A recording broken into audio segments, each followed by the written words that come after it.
Morning students. आज मेरा topic है energy band. Energy band physics का सबसे मोस्ट इंपॉर्टेंट टॉपिक है, क्योंकि इसके बारे में अगर इंफॉर्मेशन रहेगी तो एक टॉपिक से रिलेटेड कम से कम 20 टॉपिक है इसमें। जैसे हम रेक्टिफायर, ट्रांजिस्टर ये सब पढ़ते हैं, तो बिना एनर्जी बैंड के पॉसिबल ही नहीं है, क्योंकि इसी में सारी इंफॉर्मेशन छुपी हुई थी। जैसे हम बात करते हैं, सबको पता है कंडक्टर, सेमीकंडक्टर, इंसुलेटर, ये तो सबको पता है, लेकिन होता क्या है इसके बारे में इंफॉर्मेशन आप लोग को नहीं है। अब इसके बारे में आपको बताता हूं। देखिए, जैसे हर मेटल में दो बैंड प्रेजेंट रहते हैं, एक बैलेंस बैंड, एक कंडक्शन बैंड। ठीक है, सेमीकंडक्टर में भी दो बैंड है, इंसुलेटर में भी दो बैंड है।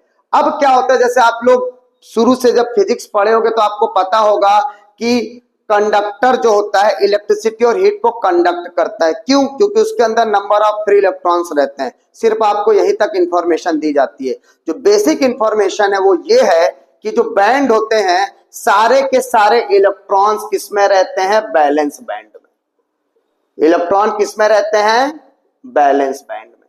अब जब एक्सटर्नल फोर्स लगता है या इंटरनल फोर्स, ये मॉलिक्यूल जब मूव करेंगे, जब इलेक्ट्रॉन मूव करेंगे तो उससे भी यहां से इलेक्ट्रॉन यहां जा सकते हैं, या हम एक्सटर्नल फोर्स देते हैं तब बैलेंस बैंड से इलेक्ट्रॉन निकल के कहां जाएंगे? कंडक्शन बैंड में। और जितने ज्यादा इलेक्ट्रॉन बैलेंस बैंड से निकल के कंडक्शन बैंड में जाएंगे वो उतना ज्यादा अच्छा कंडक्टर होगा। क्योंकि हम कंडक्टर को सिर्फ यही जानते हैं, हीट और इलेक्ट्रिसिटी को फ्लो कराता है, लेकिन कितना कराता है?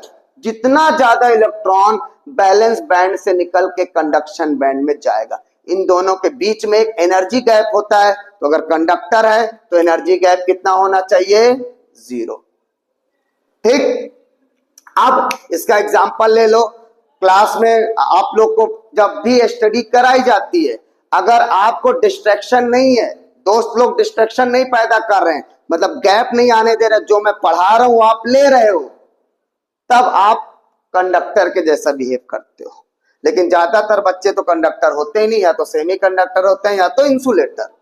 ठीक, अब ये अपन बात करते हैं। अब आता है सेमी कंडक्टर। सेमी कंडक्टर क्या होता है? फिर वही सेम चीज, सारे इलेक्ट्रॉन किसमें है? बैलेंस बैंड में। अभी जो गैप है ये गैप ज्यादा तो नहीं है, फिर भी जब एनर्जी गैप जो होता है 3 इलेक्ट्रॉन वोल्ट से कम होता है सेमीकंडक्टर में। हमको ये याद रख लेना, बहुत ज्यादा इंपॉर्टेंट टॉपिक है। एनर्जी गैप सेमीकंडक्टर में क्या होता है? 3 इलेक्ट्रॉन वोल्ट से कम होता है। अब लो टेम्परेचर पे तो इलेक्ट्रॉन बैलेंस बैंड से कंडक्शन बैंड में नहीं जा पाते, लेकिन जब हम हाई टेम्परेचर देते हैं तो कुछ इलेक्ट्रॉन सेमीकंडक्टर, इसी के लिए इसको बोला जाता है, क्योंकि सिर्फ कुछ इलेक्ट्रॉन बैलेंस बैंड से निकल के कंडक्शन बैंड में जा पाएंगे। जितना ज्यादा इलेक्ट्रॉन जा पाएगा वो उतना ज्यादा कंडक्ट करता है। इसी के लिए सेमी कंडक्टर देखना, जनरली कंडक्शन उसका कम होता है। क्यों? क्योंकि बहुत कम इलेक्ट्रॉन बैलेंस बैंड से कंडक्शन बैंड में जा पाते। क्यों? क्योंकि यहीं रह जाएंगे, एनर्जी देंगे यहां पे रह जाते, यहां तक वो पहुंच ही नहीं पाते। जैसे अपन सेमीकंडक्टर की बात करते हैं तो जर्मेनियम और सिलिकॉन, यही दो सेमीकंडक्टर सबसे ज्यादा यूज हुआ जाता है। जर्मेनियम का जो एनर्जी गैप होता है वो 1.17 और सिलिकॉन का 1.74 इलेक्ट्रॉन वोल्ट होता है, ये हमको पता है। अब हम आते हैं इंसुलेटर में। इंसुलेटर फिर वही सेम चीज, सारे इलेक्ट्रॉन किसमें है? बैलेंस बैंड में। एनर्जी गैप जो है बहुत ज्यादा है, 3 इलेक्ट्रॉन वोल्ट से बहुत ज्यादा। अब कितना भी कोशिश कर लो, यहां से इलेक्ट्रॉन यहां जा ही नहीं पाता। जब इलेक्ट्रॉन यहां से जा ही नहीं पाएगा कंडक्शन बैंड में, तो हीट और इलेक्ट्रिसिटी को कंडक्ट कर ही नहीं पाएगा। तो हमको कुल मिला के एक ही चीज याद रखना है कि जितना ज्यादा इलेक्ट्रॉन बैलेंस बैंड से कंडक्शन बैंड में जाएगा वो उतना अच्छा कंडक्टर होगा। ये याद रखना, 3 इलेक्ट्रॉन वोल्ट आपको बार बार, सेमीकंडक्टर का जो एनर्जी गैप होता है less than 3 electron volt, and insulator का energy gap greater than 3 electron volt. दो सेमीकंडक्टर आपको पढ़ाया जाता है, स्पेशली जर्मेनियम एंड सिलिकॉन। मैंने आपको सेमीकंडक्टर के बारे में बताया कि लो टेम्परेचर पे वो किसके जैसा बिहेव करता है, इंसुलेटर, हाई टेम्परेचर पे कंडक्टर के जैसा, वो दोनों प्रॉपर्टी रखता है। तो एक्चुअली सेमीकंडक्टर होता दो टाइप का है। हाँ, उससे पहले मैं आप लोग को एक चीज और बता दूं, अभी तक आपको सिर्फ ये पढ़ाया जाता है क्लास 10 तक, क्योंकि हर मेटल में number of free electrons present रहते हैं। आपको कभी ये नहीं पढ़ाया गया कि नंबर ऑफ फ्री इलेक्ट्रॉन के साथ साथ होल्स भी प्रेजेंट रहते हैं। ये होल्स के बारे में आपको कोई इंफॉर्मेशन अभी तक नहीं दी गई होगी। होल्स के बारे में पढ़ना बहुत बेसिक है। अब देखिए, सेमीकंडक्टर दो टाइप का होता है, प्योर, प्योर को इंट्रिंसिक सेमीकंडक्टर भी बोलते हैं, इम्प्योर, इम्प्योर को एक्सट्रिंसिक भी बोलते हैं।